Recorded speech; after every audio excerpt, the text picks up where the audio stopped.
இப்போ வந்து சட்டியை காய வச்சு பாசிப்பருப்பை கொட்டிக்கிடுவோம். இன்றைக்கி நம்ம என்ன பண்ண போகிறோம் அப்படின்னா பாசிப்பருப்பு பாயாசம் செய்ய போகிறோம். வாங்க பாசிப்பருப்பு பாயாசம் எப்படி செய்யலாம் அப்படின்னு பார்ப்போம்.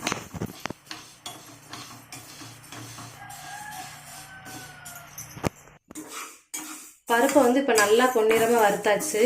இப்போ நம்ம பருப்பை அலசிட்டு குக்கரில் வச்சு வேக வச்சிடலாம். இப்போ வந்து நம்ம குக்கரில் தண்ணி எடுத்துருக்கோம். அதில் வந்து பருப்பை கொட்டியாச்சு.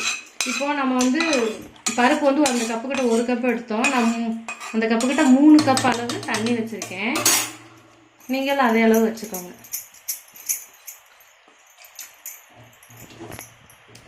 இப்போ பாருங்கள், நல்லா பருப்பு வெந்துருச்சு. இந்த அளவுக்கு வெந்தாலே போதும்.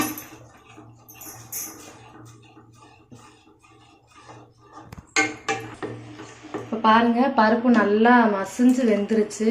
நான் மோஸ்ட்லி குக்கரில் வைக்க மாட்டேன். இன்றைக்கி அவசரமாக என் தம்பி வரான் அப்படின்றதுனால நான் வச்சுருக்கேன். இப்போ பாருங்கள், நல்லா மசிஞ்சிருச்சு. இப்போ வந்து நம்ம வந்து ஏலக்காய் சேர்த்துக்கலாம். இதில் நல்லா 2 ஏலக்காவை பொடிச்சு வச்சுருக்கேன்.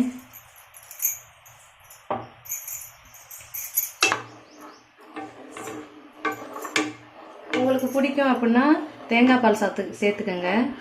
எனக்கு தேங்காய் பால் எங்கள் வீட்டில் எல்லாருக்கும் ரொம்ப பிடிக்கும். அதனால் நான் ஒரு 1/2 கிளாஸ் மட்டும் சேர்த்துக்கிறேன். இதை வந்து இன்க்ரீஸ் பண்ணிக்கோங்க, சரிங்களா? எங்கள் வீட்டில் வந்து நாங்கள் ஒரு 3 பேர் தான், அதனால் இந்த அளவுக்கு வச்சுருக்கேன்.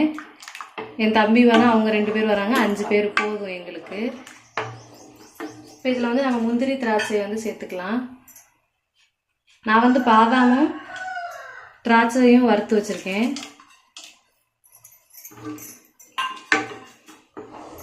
நீங்கள் கருப்பட்டி, நாட்டு சக்கரை, சுகர் என்ன வேணாலும் சேர்த்துக்கோங்க. இப்போ என்கிட்ட சீனி இருக்கிறதுனால நான் சீனி சேர்த்துக்கிறேன்.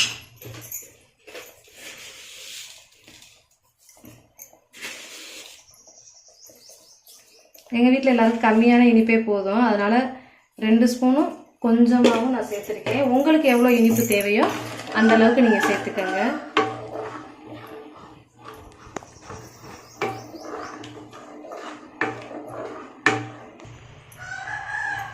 அவ்வளோதான். நம்ம வந்து இப்போ தேங்காய் பூ போட்டு இறக்கிடலாம்.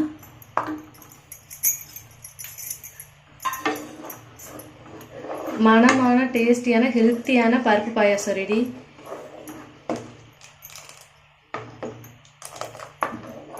சரி, இனி நம்ம அடுப்பை ஆஃப் பண்ணிக்கலாம்.